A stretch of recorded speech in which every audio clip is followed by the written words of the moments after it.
Muito bem, meus irmãos, nós vamos dar início à nossa escola bíblica dominical deste domingo, 26 de maio de 2024. Estamos expondo o livro de Eclesiastes e hoje nós vamos tratar do capítulo 3. Então eu peço que você abra sua Bíblia comigo nesta passagem e vamos ler todo esse capítulo. Eclesiastes capítulo 3. O texto diz assim: tudo tem o seu tempo determinado, e há tempo para todo o propósito debaixo do céu.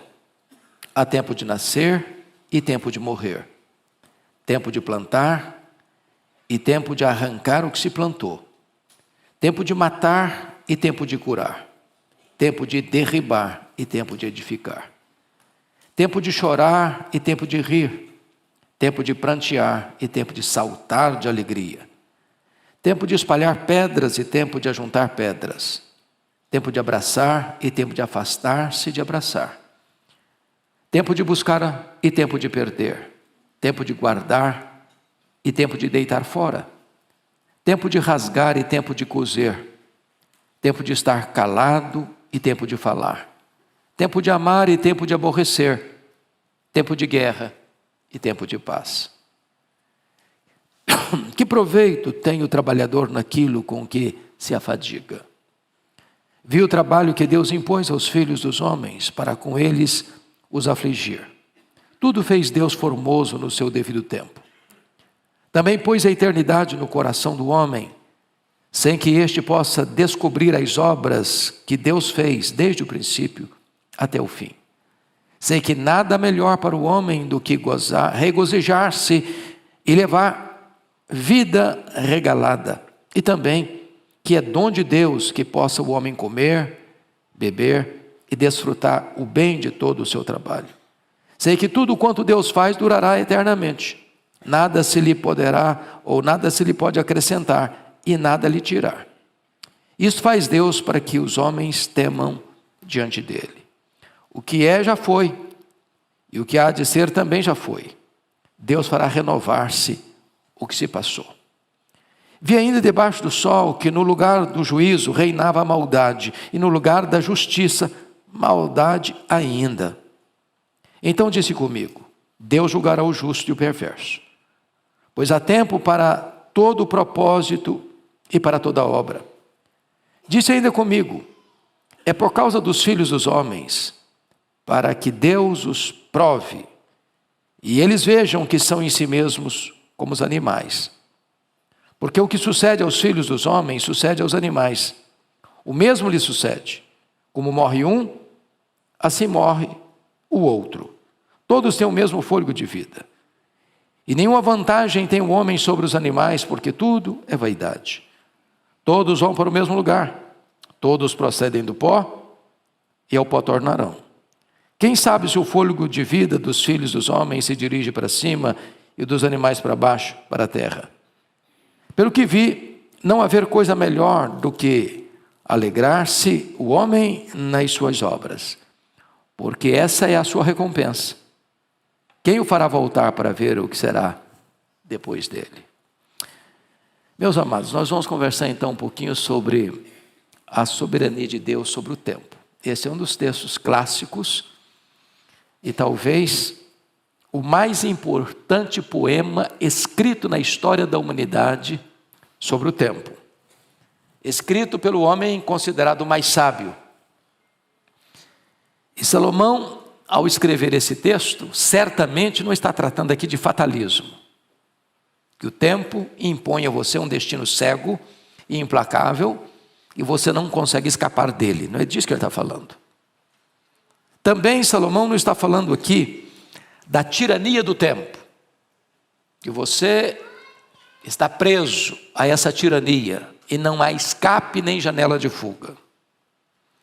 O que ele está dizendo aqui é que tudo segue a ordem estabelecida por Deus. Nós somos contingentes, nós não enxergamos na curva, nós não enxergamos no escuro, mas Deus, sendo eterno, onipresente, onipotente, onisciente, Ele está lá no futuro, no seu eterno agora. Então Deus não é pego de surpresa. Deus não é colhido de surpresa. Nada surpreende Deus, porque Ele sabe tudo, Ele vê tudo, conhece tudo. Então, o tempo para nós é uma sucessão de acontecimentos. Porém, para Deus, o tempo está na sua mão. O passado, o presente e o futuro. Tudo segue a ordem já estabelecida por Deus. Aqui Salomão vai usar 14 parelhas e 28 situações antitéticas, onde ele descreve os polos, nascer e morrer. Há tempo de nascer, há tempo de morrer. Ele está colocando os polos, porque entre os polos existe uma realidade. A vida. Você nasce, você vive, você morre. Há tempo de nascer, há tempo de morrer. No intervalo do berço à sepultura, também tem a vida. E a vida é dinâmica. A vida nos surpreende, mas não surpreende a Deus, porque Deus é o Senhor do tempo. Bom, dito isso, vamos à primeira lição do texto. Primeiro, Deus não deixou o mundo à deriva. Olha o verso primeiro na parte A. Tudo tem o seu tempo determinado. Tudo tem o seu tempo determinado. Não sugerido. Não supostamente determinado. Determinado. Pelo homem? Não. Por Deus. O que significa isso? Significa que há um planejamento. Os planos de Deus não podem ser frustrados, disse Jó. Então há um planejamento eterno. Antes que o mundo existisse, esse plano já estava estabelecido. A história é o desenrolar desse plano. Então, no ponto de vista de Deus, tudo já está determinado. No nosso ponto de vista, não. Nosso ponto de vista, não, porque nós não sabemos o que vai acontecer amanhã, nem no próximo ano, nem na próxima década, nem se estaremos vivos na próxima década, nem sequer amanhã. Então, tudo acontece por determinação de Deus ou, numa visão distinta, por permissão de Deus. Porque nem tudo que acontece é porque Deus em si está com a mão dele ativamente. Às vezes Deus permite que as coisas aconteçam. Por exemplo, lá em Romanos capítulo 1, a Bíblia trata da corrupção da raça humana. Deus alerta o homem desobedece. Deus pisa no freio, o homem pisa no acelerador. Chega uma hora que Deus tira o pé do freio e deixa o homem avançar assodadamente rumo à sua destruição. Deus entrega os homens a uma disposição mental reprovável. Então, quando você diz que Deus entregou o homem a uma disposição mental reprovável, não é que a vontade boa, agradável e perfeita de Deus seja isso, mas Deus permite isso. E tanto a determinação quanto a permissão de Deus estão no macro projeto de Deus do tempo. Cada coisa tem seu tempo determinado. Diferente do pensamento, por exemplo, dos pensadores gregos, os epicureus. O que é que eles pensavam? A vida não tem sentido. A vida não tem propósito, não tem amanhã, não tem eternidade, não tem prestação de conta. Então comamos e bebamos, porque amanhã morreremos. A vida não tem o mínimo sentido, o mínimo propósito. Diferentemente pensavam os estoicos, pensadores gregos. Não, a vida está marcada por um destino implacável, cego, inflexível, e você não pode mudar isso.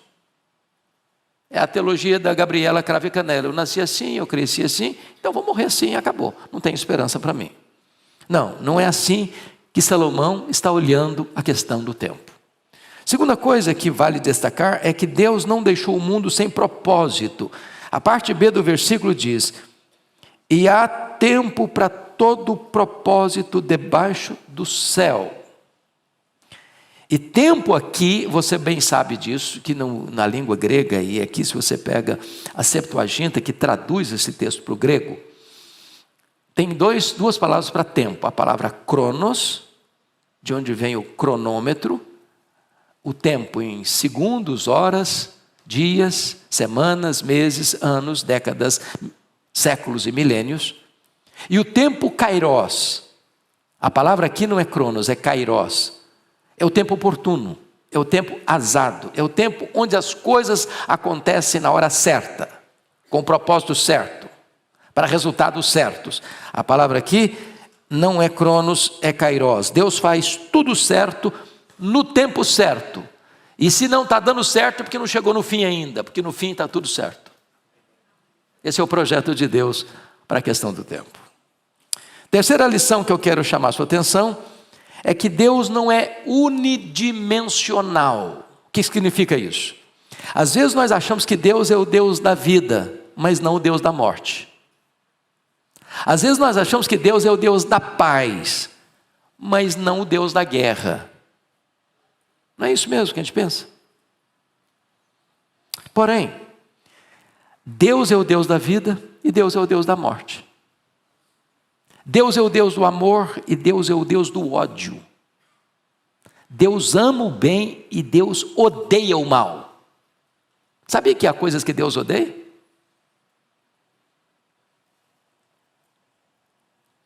Então, Deus não está apenas ligado na sua providência à vida, mas também à morte. Não apenas à paz, mas também à guerra. Não apenas ao amor, mas também ao ódio. Ou seja, a soberania de Deus envolve todos os acontecimentos, em todas as dimensões. É disso que Salomão está tratando aqui. Salomão vê Deus no controle do tempo, equilibrando as experiências da vida. Porque a vida é composta de cores diferentes. Às vezes a cor rósea, às vezes é sombria. A própria morte, depois que o pecado veio, é uma bênção. Já pensou nisso? Você já pensou uma pessoa doente, decrépita, em cima de uma cama, se ela não pudesse morrer? É por isso que a Bíblia diz em Apocalipse 14, 13, felizes, muito felizes, são aqueles que desde agora morrem no Senhor. Para quê? Para que descansem das suas fadigas. Você já imaginou o que é um doente sentenciado a ficar doente, sofrendo dores terríveis, sem a possibilidade de morrer e descansar? Deus é o Deus da vida, Deus é o Deus da morte. Aliás, nós vamos ver isso daqui a pouquinho, nessas parelhas que começaremos a observar. Primeiramente, então, vamos começar com as parelhas que vai aí no verso 2. A abrangência do tempo nas diversas áreas da vida, do verso 2 ao verso 8. De tal forma que juntos, nascimento e morte, abrange toda a existência humana. Então vamos aos eventos mais importantes da vida no verso 2. Leia o verso 2 comigo. Há tempo de nascer e tempo de morrer. Tempo de plantar, tempo de arrancar o que plantou. Então vamos pegar essa primeira parelha aqui. Tempo de nascer e tempo de morrer. É claro. Daqui a 120 anos, nenhum de nós estará mais aqui. Eu estou sendo generoso, não estou? Há tempo de nascer, tempo de morrer. O que é importante entender é que Deus está presente no nascimento e Deus está presente na morte. Está lá no Cântico de Ana, no capítulo 2 de 1 Samuel. É Deus quem dá a vida e é Deus quem tira a vida. Em outras palavras, é prerrogativa de Deus dar a vida e é prerrogativa de Deus tirar a vida. É por isso que Deus condena o assassinato. É por isso que Deus condena o suicídio. Por quê? Porque são prerrogativas divinas, tanto dar quanto tirar a vida. Vamos ver aqui os três pares seguintes, tratando de várias atividades dos homens, né? Tanto criativas como destrutivas. Então no verso 2 já começa assim: há tempo de plantar e tempo de arrancar o que se plantou. Você pode não só usar essa figura na agricultura, né? Você planta soja, você colhe soja. Você planta, você arranca. Nós podemos pensar isso também na arquitetura. Casas foram plantadas aqui e nós usamos essas casas. Essa semana essas casas foram arrancadas. Há tempo de plantar, há tempo de arrancar o que se plantou. Mas você poderia usar isso numa linguagem mais espiritual. Por exemplo, Deus plantou Israel como uma vinha. Está lá em Isaías 5. A vinha não produziu o que foi planejado para ela produzir, e Deus foi lá e arrancou a vinha. E mandou esse povo para o cativeiro. Então, vamos fazer uma outra aplicação. Nós estamos plantando, e compete a cada geração plantar, para facilitar a vida da futura geração. Se nós não cuidarmos dessa plantação agora, a futura geração vai sofrer. Por exemplo, vamos pensar agora na ecologia. Deus nos colocou aqui para lavrar e cuidar. Portanto, nós somos mordomos da criação. Se nós destruirmos o nosso ecossistema aqui, quem vai pagar essa conta? Os nossos filhos, os nossos netos, os nossos bisnetos, os nossos tetranetos, as futuras gerações. Há tempo de plantar e tempo de arrancar o que se plantou. Há tempo de matar e tempo de curar. Versículo 3. Há um tempo de sentença de morte e há um tempo de assistência médica para evitar a morte. Em outras palavras, eu não tenho licença para matar. E eu não tenho poder de interromper a morte quando da parte de Deus ela chega. Você pode ir no Einstein, você pode ir no Sírio-Libanês, você pode ir nos melhores hospitais de São Paulo e do mundo. O cara pode ser o cara mais rico do mundo. Chega uma hora que o médico olha, a medicina não pode fazer mais nada. Chegou a hora.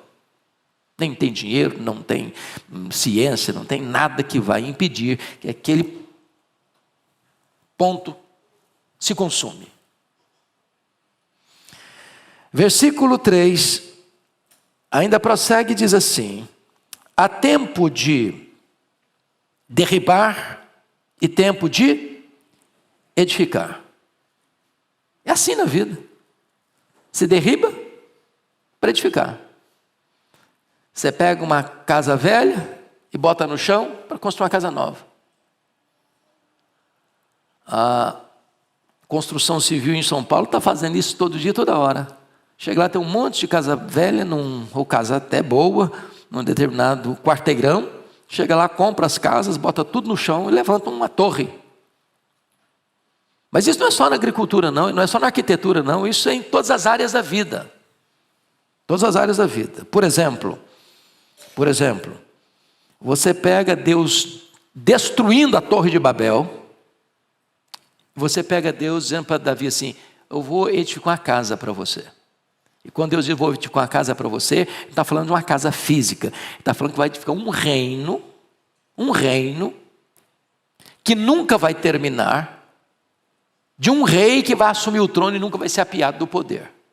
Deus é o Deus que derruba e Deus é o Deus que levanta e edifica. Vamos ver os dois pares seguintes envolvendo a emoção humana. Olha o versículo 4. Tempo de chorar e tempo de rir, tempo de prantear e tempo de saltar de alegria. As duas parelhas significam a mesma coisa, mas a segunda com um grau mais intenso.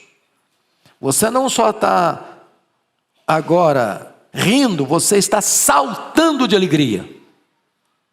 E a vida é assim, né? A vida não é uma trajetória triste. A vida não é um funeral. A vida é uma festa de celebração. Mas quem de nós aqui só teve alegria? Quem de nós aqui nunca chorou? Quem de nós aqui nunca teve um aperto, um nó na garganta? Quem de nós aqui já não atravessou noites insones, indormidas, com gemidos, com lamentos, com dores atrozes? Então ele está dizendo que há momento em que você está triste, e há momento que você está feliz. Há momento que você está pranteando, e há momento que você está exultando de alegria. Aliás, o cristianismo é a religião da alegria. Eu disse aqui num sermão recentemente, aliás foi na última segunda-feira, no Conexão com Deus, de que eu escutei lá na minha infância uma frase que me deixou muito perturbado por um tempo. E a frase foi esta: propósito de Deus na sua vida é você ser santo e não feliz. Eu concordo com a primeira frase, obviamente, sede santos, porque eu sou santo.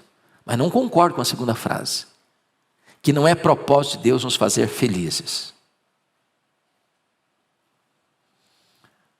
E talvez quem entendeu bem isso foram os puritanos do século XVII, que escreveram os nossos símbolos de fé, lá na abadia de Westminster, na Assembleia de Westminster, quando no Catecismo Menor faz uma pergunta assim: qual é o fim principal do homem? E a resposta é: o fim principal do homem é glorificar a Deus e gozá-lo para sempre.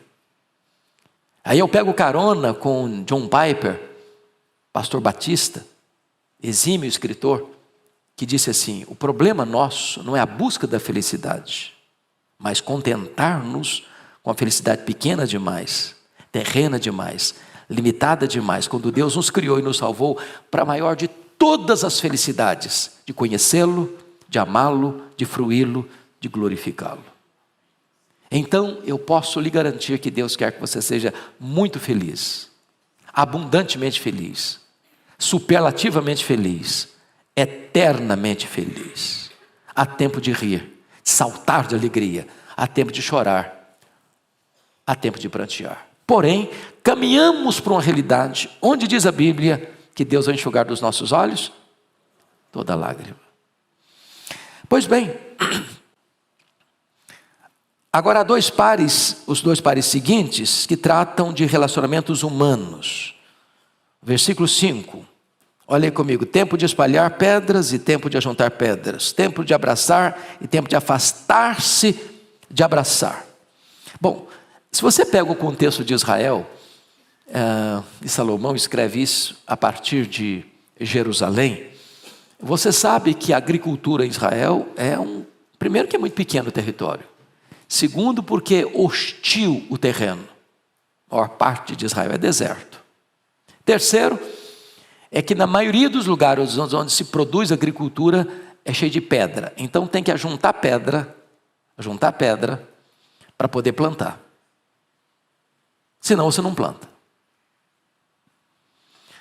Agora, e se alguém atirar pedra em você, você atira de volta? Não, pegue essas pedras, faça um montão, talvez para preparar melhor o seu terreno. Quando ele diz tempo de abraçar e tempo de afastar-se de abraçar, é que a vida é feita de olá e adeus. A vida é feita às vezes de ajuntamento e de separação. E tem hora que uma separação harmoniosa é melhor do que uma convivência conflituosa. Foi o que Abraão fez com Ló, lembra disso? Meu filho, não dá mais. Então faz o seguinte: se você for para a direita, eu vou para a esquerda. Se você for para a esquerda, eu vou para a direita. Então na vida tem hora de abraçar e tem hora de parar de abraçar. Tem hora de dizer olá, tem hora de dizer adeus. Tem hora de dizer bem-vindo. Tem hora de dizer vai com Deus. Então é assim o tempo da vida, né? É assim. Agora vamos ver os dois pares seguintes, dizendo respeito às posses, versículo 6, olha aí comigo. Tempo de buscar e tempo de perder, tempo de guardar e tempo de deitar fora. Na vida a gente faz assim, né? Vamos pegar uma coisa aqui. Na sua casa você compra coisa e depois você despacha essas mesmas coisas que você comprou. Não é assim que a gente faz? Tem hora que você faz uma faxina lá no seu guarda-roupa. Meu Deus, por que eu comprei isso? Eu nem usei, já estou mandando fora, deitando fora. Há coisas que parece que no momento são importantes, depois elas se tornam um estorvo. Tem hora de juntar, tem hora de despachar. Agora, eu gosto dessa ideia aqui, tempo de buscar e tempo de perder. A nossa geração precisa aprender o que significa perder. Tem hora que você precisa perder alguma coisa para ganhar coisas maiores. Deixa eu só dar uma ilustração. Por exemplo, talvez o que se chamou de resistência pacífica, ou resistência não violenta, não teria ocorrido se um menino, um rapaz, um homem chamado Gandhi não fosse jogado para fora de um trem, por causa da cor da sua pele. Talvez a segregação racial nos Estados Unidos não teria acontecido se não tivesse a ideia de não permitir que uma pessoa da cor A, ou B ou C assentasse nessa cadeira do ônibus. Tem hora que uma crise de perder pode ser a grande oportunidade para uma causa maior, para se ganhar um projeto muito mais robusto. Nem sempre perder é perder, nem sempre ganhar é ganhar. Há tempo de ganhar, há tempo de perder. O par seguinte representa as várias atividades dos homens. Olha o versículo 7a comigo. Tempo de rasgar e tempo de coser. Rasgar as vestes em ocasiões de luto. E tem hora que você precisa pegar a agulha e a linha para costurar algumas fissuras que aconteceram nos seus relacionamentos pessoais e interpessoais. Mas mais, há tempo de estar calado e tempo de falar. Tem hora que o silêncio é de ouro, mas tem hora que não falar é uma omissão criminosa.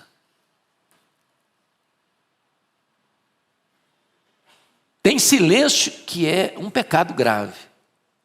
Você ficar calado diante da injustiça. Por isso a Bíblia diz, todo homem seja pronto para ouvir, tardio para falar, tardio para se irar. O silêncio é muito bom. Via de regra melhor do que a conversa. Mais eloquente do que o discurso. Mas chega uma hora que ficar calado pode ser uma omissão terrível. Então há tempo de falar e tempo de ficar calado. É preciso saber, ter o discernimento para saber que horas você vai fazer cada coisa. Muito bem. E ele termina esta análise dizendo assim, versículo 8. Tempo de amar e tempo de aborrecer. Tempo de guerra e tempo de paz. Tem hora que você precisa amar, tem hora não, sempre, amar o bem e aborrecer o mal. Nós vivemos numa sociedade que parece que está proibindo você de aborrecer o mal. Você tem que engolir o mal. Você tem que aceitar o mal. Você tem até que abraçar o mal como se bem fosse. E o texto está mostrando para nós que tem tempo de amar, mas tem tempo de aborrecer. Não ameis o mundo, nem as coisas que há no mundo. mas você deve amar seu próximo. Tem tempo de paz e tem tempo de guerra. E nós devemos ter uma guerra permanente contra o mal. Mas devemos ser pacificadores e promover a paz, porque somos súditos do príncipe da paz e somos agentes da paz, mensageiros da paz e pacificadores. Vejam vocês que Salomão está tratando do equilíbrio da vida. Do equilíbrio da vida. Não pode ser só uma coisa, não pode ser só outra coisa. Quem só ama e não odeia, fica torto moralmente. É como um remédio. O remédio é droga, e droga é veneno. Por que se torna um remédio? Por causa da manipulação, do equilíbrio das drogas.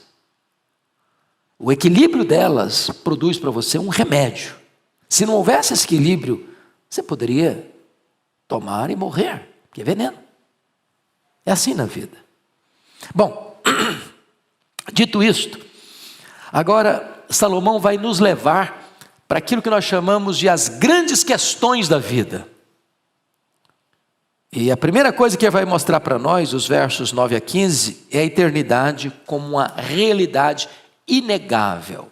Você está no tempo, mas você está dentro de um macro projeto maior do que o tempo, que é a eternidade. Então, primeiramente, versos 9 e 10, leia comigo aí, por gentileza, vamos juntos. Que proveito tem o trabalhador naquilo com que se afadiga? Viu o trabalho que Deus impôs aos filhos dos homens para com eles afligir. O que ele está fazendo aqui? É tendo uma visão secularizada do trabalho. E quando você tem uma visão secularizada do trabalho, o que você colhe? Frustração. Trabalho é uma benção? É uma benção. Foi instituído por Deus? Foi instituído por Deus. Antes da queda, depois da queda e depois da glorificação nós vamos trabalhar. Agora, o trabalho é uma benção de Deus, mas não um substituto de Deus. Vou repetir essa frase. O trabalho é uma benção de Deus, mas não um substituto de Deus. Quem buscar propósito da vida só no trabalho, se frustra profundamente. É isso que ele está tratando aqui. Segundo, a visão teocêntrica da vida traz esperança. Você pode ler o verso 11, a parte A comigo? Tudo fez Deus formoso no seu devido tempo.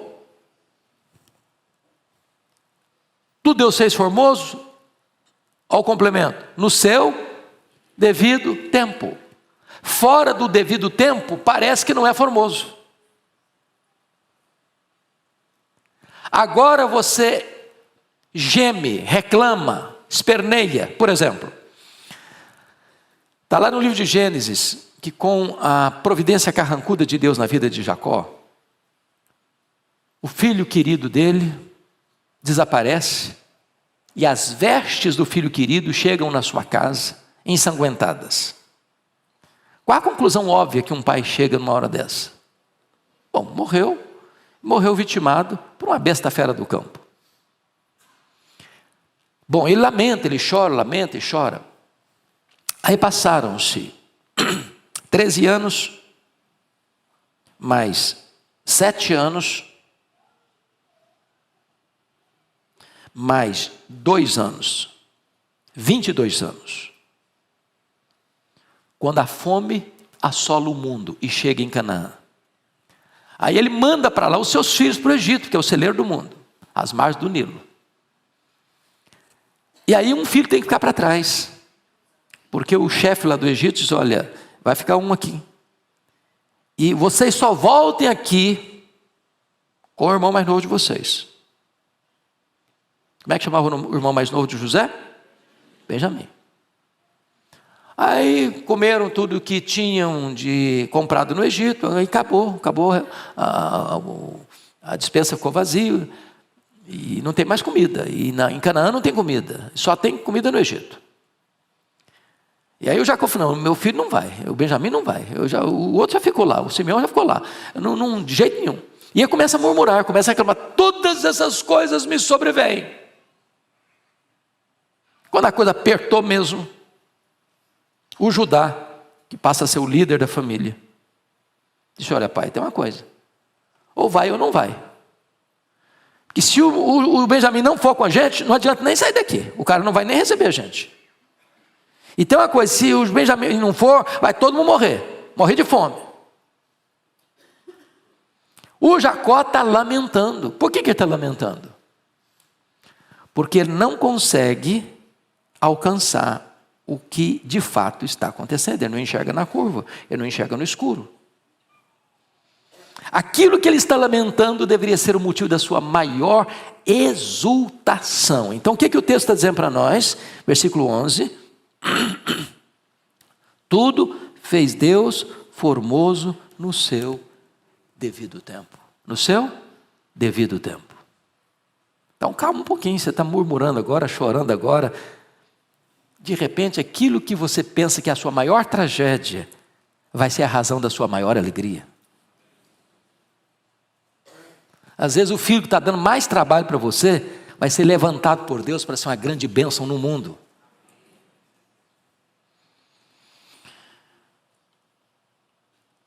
Terceiro, a visão da eternidade dá sentido à vida. Versículo 11, prosseguindo na leitura, e eu prossigo aqui. Também pôs a eternidade no coração do homem, sem que este possa descobrir as obras que Deus fez desde o princípio até o fim. O que está acontecendo aqui, meus irmãos? Deus pôs o que no coração do homem? Eternidade. O que significa isso? Significa que as coisas do tempo, por melhores que sejam, entre o berço e a sepultura, entre o nascer e o morrer, não são suficientes para dar pleno sentido à sua vida. E Salomão mesmo ilustrou isso no capítulo 2, versos de 1 a 11, quando ele vai buscar o sentido da vida e a felicidade, onde? Nas festas, na bebida, nas realizações, na riqueza, na música, no sexo, na fama. E em todas essas aventuras, o que ele colheu? Frustração. Não passou de bolha de sabão, de neblina, de nada, menos do que nada. Então, o fato de Deus ter colocado a eternidade no nosso coração significa que você e eu somos diferentes dos animais. Nós vamos ver daqui a pouquinho na sequência do texto. Os animais não aspiram o eterno. Eles não têm, como você e eu, uma alma imortal. Eles não têm uma relação de devoção e adoração com o Criador. Eles só são criaturas de Deus, mas jamais foram feitos filhos de Deus. E significa aquilo que Agostinho colocou na sua obra Confissões, que Deus nos fez para Ele, e a nossa alma só vai ter pouso seguro quando nós nos voltarmos para Ele. Se você perguntar ao homem mais rico do mundo, se o dinheiro dele o faz feliz, plenamente feliz, ele vai dizer não. Porque coisas não preenchem esse vazio, está dentro do seu coração, com o formato de Deus, porque só Deus é eterno, e Deus pôs a eternidade no nosso coração, portanto só Deus satisfaz a nossa alma. Quarto lugar, a vida humana pode ser prazerosa no presente. Leia o verso 12 e 13 comigo, por favor, vamos juntos? Sei que nada é melhor para o homem do que regozijar-se e levar a vida regalada. E também que é dom de Deus, que possa o homem comer, beber e desfrutar o bem de todo o seu preste atenção, o bem do seu trabalho, não é o bem do roubo, não é o bem da corrupção, não é o bem do dinheiro mal adquirido, da ilicitude, da ilegalidade, da imoralidade. Gozar o bem do seu trabalho. Então a riqueza, que é fruto da bênção de Deus, o pastor Eval pregou isso aqui hoje, a bênção do Senhor enriquece. Agora, a riqueza que é mal adquirida, e a Bíblia condena essa riqueza, de gente que constrói a sua casa com sangue, de gente que constrói a sua fortuna corrompendo, sendo corrompido, e oprimindo, e saqueando o erário, ou saqueando os bens do próximo. Essa riqueza é maldita. Na linguagem de Tiago, é combustível que vai destruir a própria pessoa. Mas o que ele está dizendo para nós é que a vida não é um funeral, é uma festa. E que você é sábio se ao receber de Deus prosperidade, você saber usufruir essa prosperidade. Porque há pessoas, pegando carona de novo com o Arival aqui, que querem usufruir o que não tem. Aí sim encrencam com dívidas. E há pessoas que têm e não usufruem. E presta atenção nisso. Tem hora certa para usufruir. Tem gente que não usufrui enquanto pode.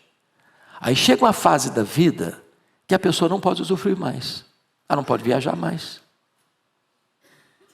Ela não pode caminhar sozinha mais. E aí não adianta mais também. Então, é sábio, é sensato você desfrutar daquilo que Deus lhe deu. Eu não estou dizendo esbanjar. Eu não estou dizendo ser perdulário. Eu não estou dizendo que você agora vai sair por aí fazendo farra. Eu não estou dizendo que tudo que Deus lhe deu é para você e só para você. Porque a Bíblia diz que você precisa ter prioridades na gestão dessas riquezas. Primeiro, buscando em primeiro lugar o reino de Deus. Segundo, cuidando da sua família. Terceiro, cuidando dos domésticos da fé. Quarto, cuidando de todos os homens. Quinto, até de seus inimigos. Se o seu inimigo tiver fome, dá-lhe de comer. Se tiver sede, dá-lhe de beber. Os reformadores tinham uma frase muito bonita, que dizia o seguinte: o mistério do pobre e o ministério do rico. Deus faz o pobre, Deus faz o rico. Por que Deus dá mais para um? Não é para ele reter com usura, mas é para ele distribuir com generosidade. Dentro desta distribuição de generosidade, Salomão está dizendo: usufrua, desfrute. E a Bíblia é tão sábia quanto a isso, que a Bíblia proíbe até você atar a boca do boi que debulha. Até o animal irracional, quando trabalha, precisa usufruir o fruto do seu trabalho. Pegar a ideia lá da fazenda, o vaqueiro que tira o leite da vaca e manda para o laticínio. O leite não é dele, a vaca não é dele, mas o fazendeiro não pode proibir esse vaqueiro de usufruir o leite que ele tira para o seu dono, para ele mesmo usufruir. A Bíblia diz isso. Então, se Deus nos dá fartura, é para nós usufruirmos, é para nós distribuirmos com generosidade. E a Bíblia promete: se você semear, Deus multiplica a sua sementeira. Porque a semente que produz não é a que você come, é a que você semeia. Pois bem, vamos olhar ainda que a vida humana está sob o controle divino. A vida humana está sob o controle divino. Olha comigo o verso 14. Você leia o 14 comigo? Vamos juntos? Sei que tudo quanto Deus faz durará eternamente. Nada lhe poderá acrescentar e nada lhe tirar. Isso faz Deus para que os homens temam diante dele. Então, as ações de Deus aqui são, primeiramente, permanentes, durará eternamente. Elas são perfeitas em si mesmas, nada pode acrescentar, nada tirar. E elas são propositais. Isso faz Deus para que os homens temam diante dele. Fechando esse ponto aqui, Deus está no controle do ciclo da vida. Verso 15, vamos juntos? O que é, já foi. E o que há de ser, também já foi. Deus fará renovar-se o que se passou. Agora vamos entender isso aqui. A primeira frase do texto cairia dentro da filosofia cíclica da história dos gregos, o que nós não cremos. Nós não cremos na visão cíclica da história dos gregos. Qual é a nossa visão cristã? A nossa visão cristã é que a história é teleológica. O que significa isso? Telos no grego é fim. Ou seja, a história caminha para um telos, para um fim, para um propósito, para uma consumação. E a consumação da história é a vitória de Deus e do seu povo. Mas ele corrige essa visão no finalzinho do versículo 15, quando diz: Deus fará renovar-se o que se passou. O que ele está querendo dizer com isso? Que Deus entra na história, que Deus interfere na história, que Deus muda os rumos da história que o homem pensa que está no controle. Exemplo. Pega o livro de Esther. Nós estamos falando agora do reinado de Xerxes I, ou Assuero, que governou de 486 a 465 a.C.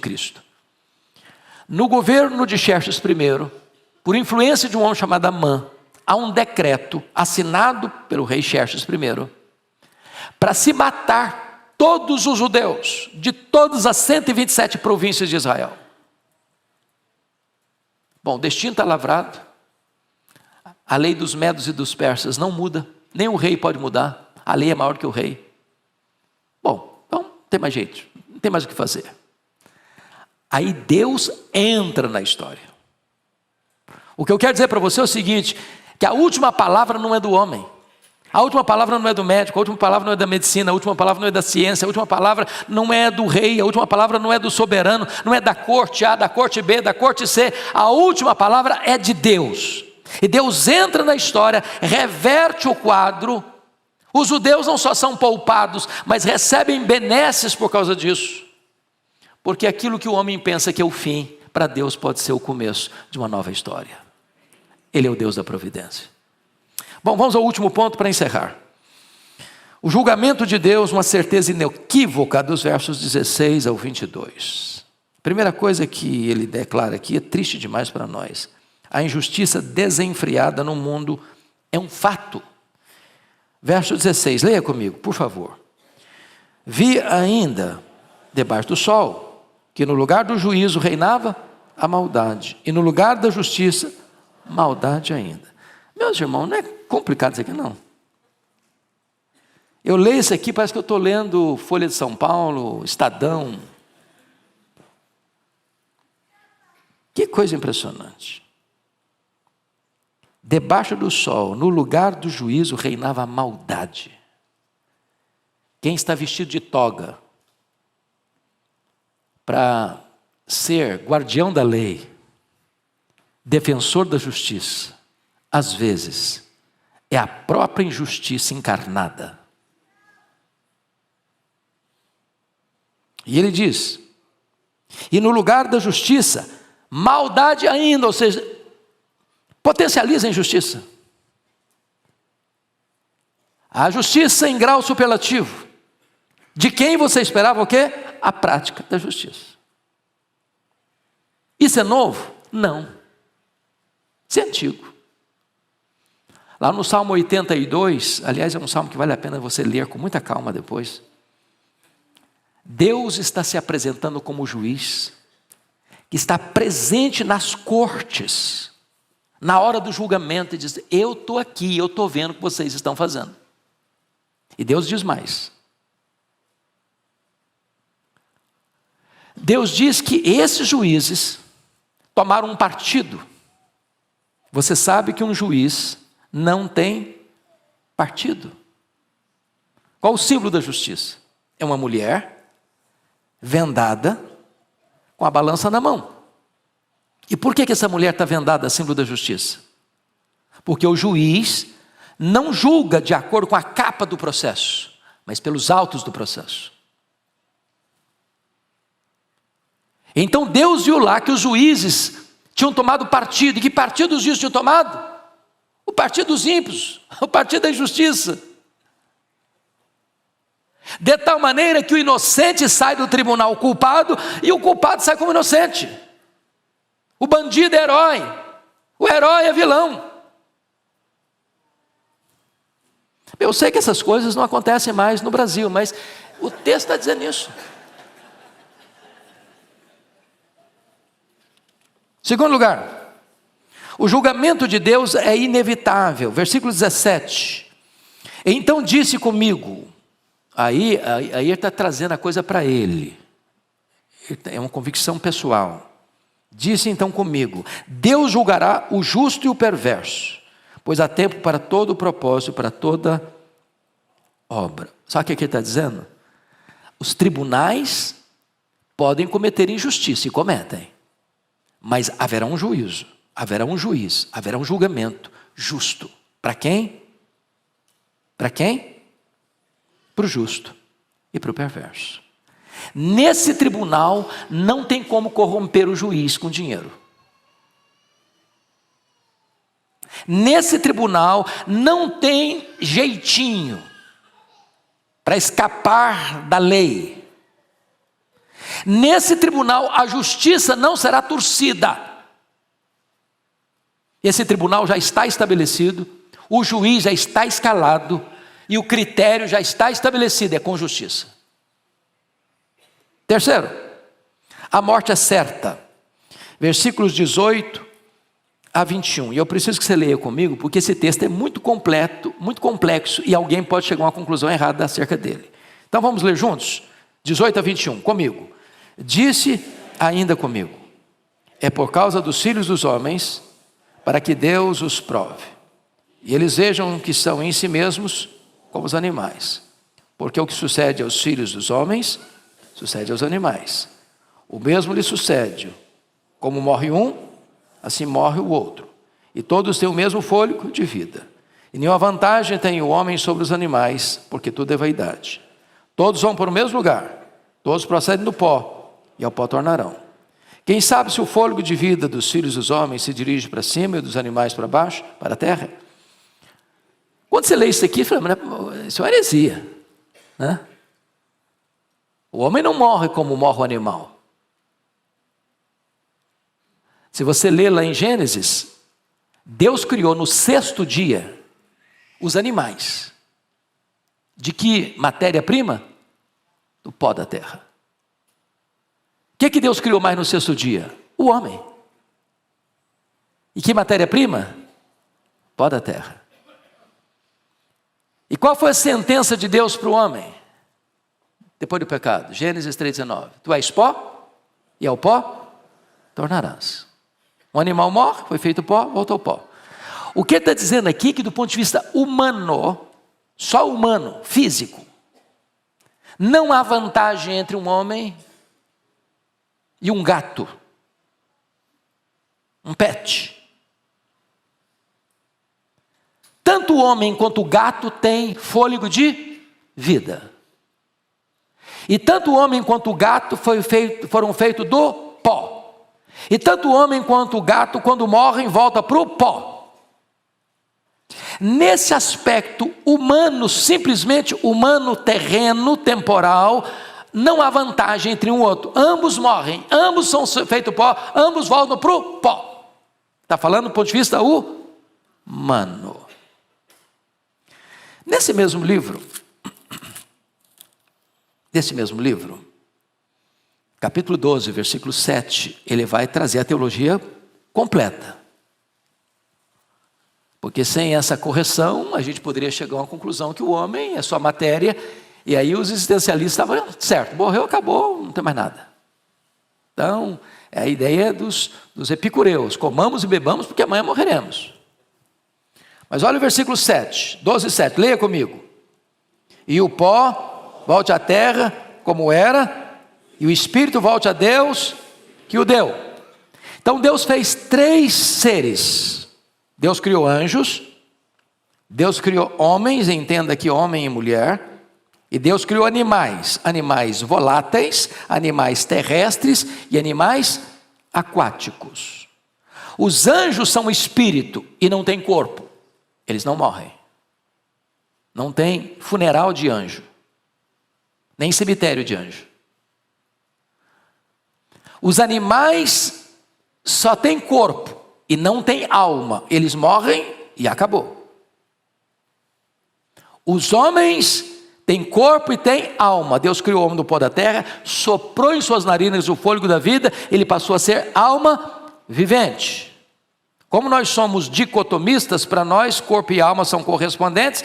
Então quando o homem morre, o corpo que foi feito pó é pó, volta ao pó. O espírito volta para Deus que o deu. Então nós não somos igual aos animais. Só o somos do ponto de vista físico, material. Agora, no dia da ressurreição, só pode gente ressuscita. Pode cachorro, pode gato, pode papagaio, pode peixe, não vai levantar da sepultura. Bom, dito isto, vamos então à conclusão do texto. Versículo 22, volta lá para o capítulo 3, versículo 22. Leia comigo, por favor. Pelo que vi, não haver coisa melhor do que alegrar-se o homem nas suas obras, porque essa é a sua recompensa. Quem o fará voltar para ver o que será depois dele? O que ele está dizendo? A vida é bela. A vida é bela e deve ser recebida como um presente de Deus, e é legítimo você desfrutar do seu trabalho enquanto aqui você viver. Então viva a vida. Não murmure, não reclame, não lamente.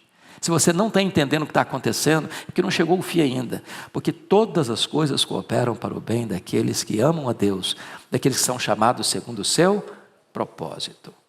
Que Deus nos abençoe. E Deus nos edifique com esta palavra desta manhã. Amém. Vamos orar ao Senhor. Fique em pé. Vamos orar. Receba, Deus, a nossa gratidão pela Tua palavra, pela riqueza dela, pela instrução dela, pelas lições que ela nos traz. E edifica o Teu povo e fortalece a fé do Teu povo para vivermos uma vida plena e abundante em Cristo Jesus. Oramos com gratidão neste nome que é sobre todo nome, a razão da nossa vida e da nossa alegria, Jesus nosso Senhor. Amém.